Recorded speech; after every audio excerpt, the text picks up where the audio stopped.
You're listening to What's On with Y&L, and today we'll be talking about how Anthony Albanese calls for nations to unite after referendum defeat. Here's Levi with a little bit more of an insight. Thank you, Yuvi. You're welcome.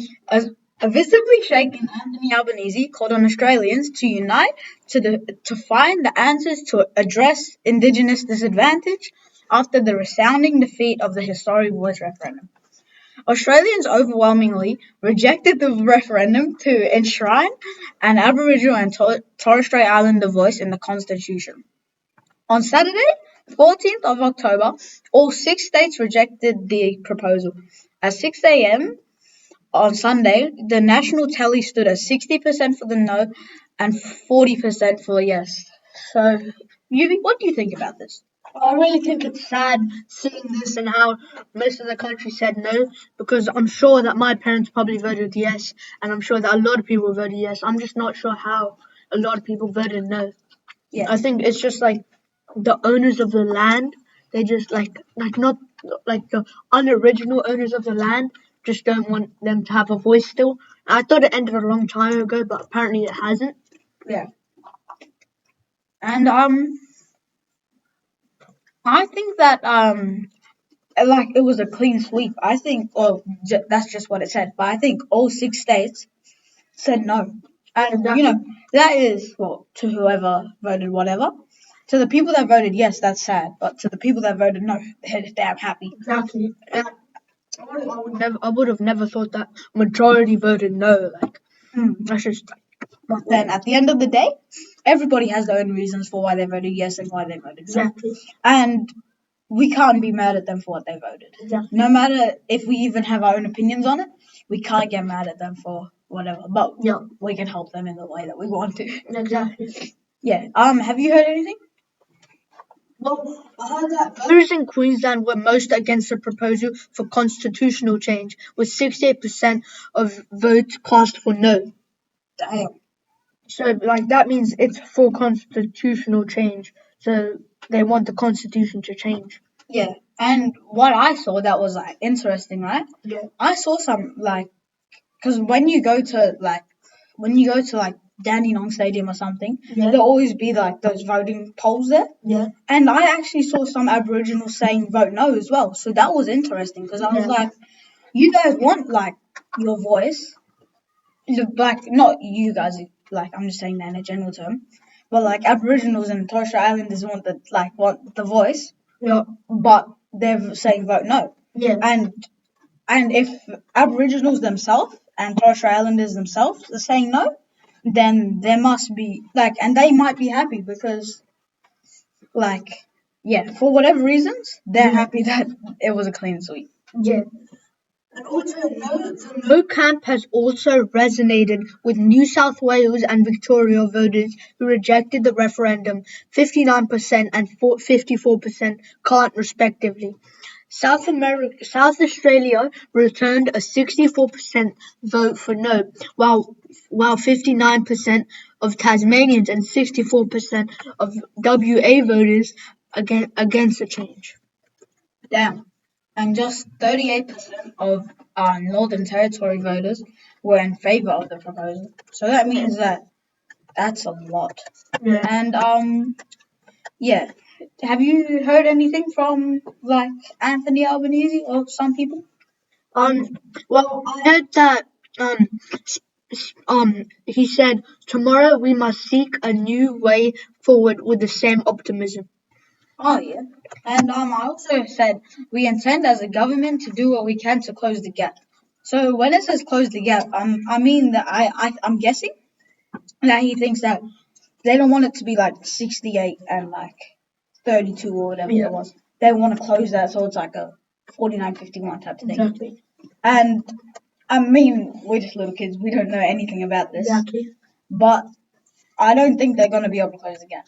Yeah. Because if Aboriginals are saying no, I think that's a standing point where people should take that into their thing. Mm-hmm. And he also said to do what we can to advance reconciliation, to do what we can to listen to the First Australians. And I think that Mr. Albanese has a point. Yeah. But then I also think that like there's also some things that he's taking out, and yeah, it's not. And I can't say anything because I'm a little kid, but I think that it happened for the right reason. And I think the next referendum has to be something different. Because if they keep on saying the same thing, it's gonna just keep on getting rejected. And then they'll use guilt tripping, like indigenous disadvantage, where everybody has their own reasons. Yeah. Have you heard anything that he said? Mr. Albanese said that the government had given their all to the voice, but when you aim high, sometimes you fall short. As Prime Minister, I will always take responsibility for the decisions I've taken, and I will do so tonight. Yeah, and you know what?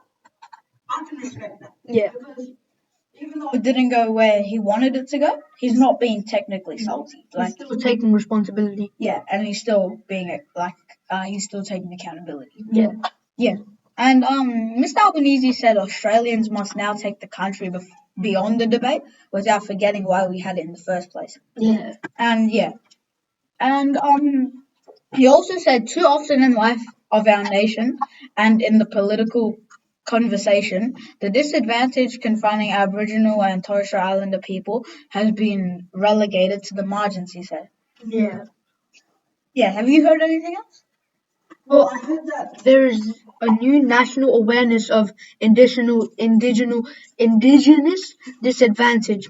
Let us channel that into a new sense of national purposes to find the answers. Yeah, and I think that everybody that was campaigning for yes, Yeah. I think all of them are very sad because like I've seen a lot of people and they're like really sad because a no has been officialized, I guess you could say. Yeah. And then it's sad, but you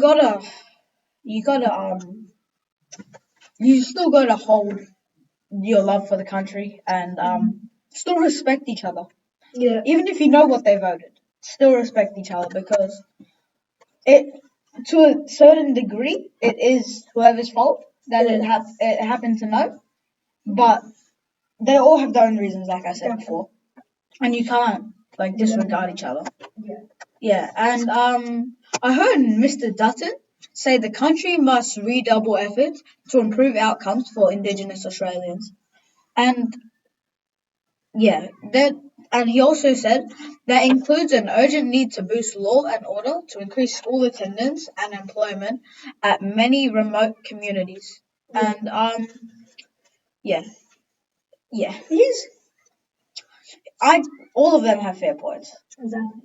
And I think that this was when this came out on Saturday, I think a lot of people were like sad when you saw vote no. And it's pretty sad. But have you heard anything?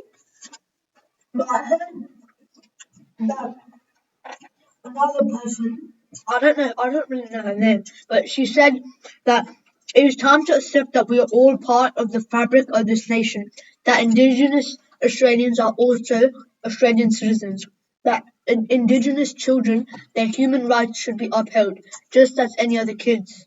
Yeah. And I understand how she said that. Yeah. They all feel, I think everybody feels very sad that this happened. For everybody that's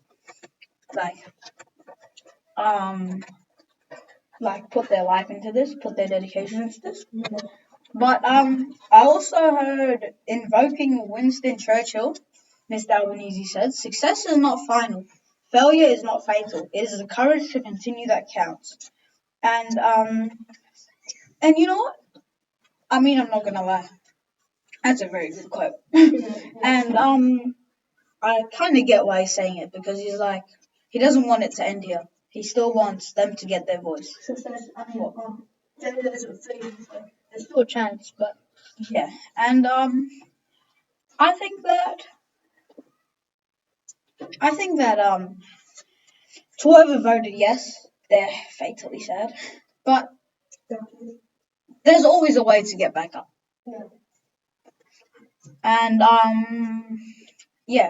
and he also said that all the Australians who backed the referendum with hope and goodwill must now take the